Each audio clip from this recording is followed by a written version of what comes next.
अस्सलाम वालेकुम दोस्तों, आज तुहाडे वास्ते माशाअल्लाह बकरी लियांदी है एक बच्चे वाली और पहले सूए च।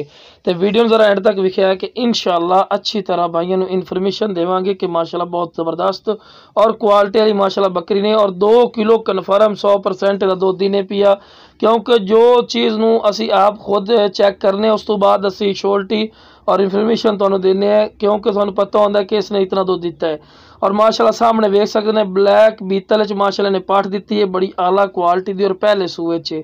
और माशाल्लाह वेल ही वेख रहे चंगी लंबी वेल दुम बिल्कुल तीर वाली कर सीधी।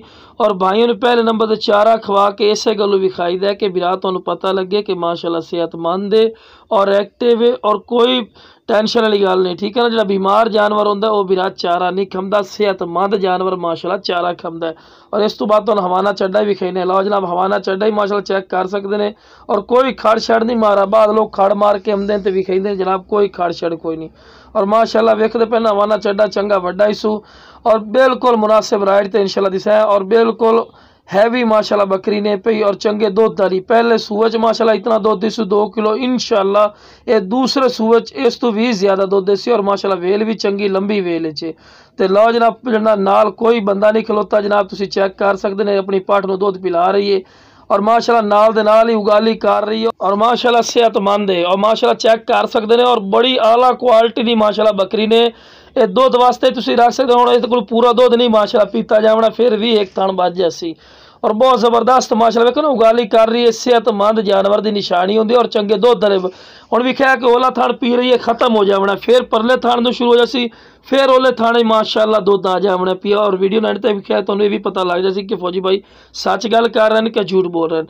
और माशाल्लाह चेक कर लो, माशाल्लाह वीडियो चल रही है एंड तक कि तुहानूं पता लगे कि माशाल्लाह दुध दा अच्छा खासा है। लो जनाब चेक कर सकते हैं, माशाल्लाह ओला थान जिहड़ा खत्म होने के बिल्कुल करीब है पिया।